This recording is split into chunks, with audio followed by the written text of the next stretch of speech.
গর্ভসঞ্চার কিভাবে হয়? গর্ভসঞ্চার হয় নারী পুরুষের সফল সহবাসের ফলে। সহবাসের সময় পুরুষের বীর্য হইতে নিঃসারিত লক্ষ লক্ষ শুক্রাণু নারীর জরায়ুতে প্রবেশ করে। এই শুক্রাণু মেয়েদের উবারি হইতে আগত ডিম্বাণুর সাথে মিলিত হইয়া গর্ভসঞ্চার করে।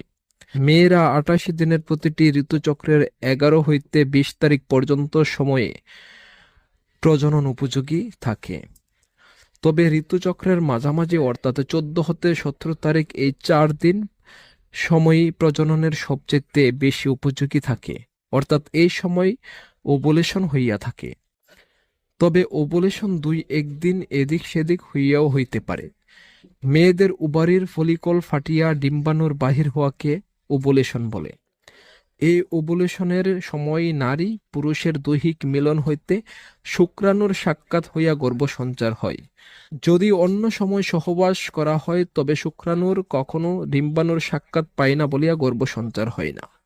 বন্ধুরা, ভিডিওটি ভালো লাগলে অবশ্যই টাইমলাইনে রেখে দিবেন আর বন্ধুদের মাঝে শেয়ার করবেন।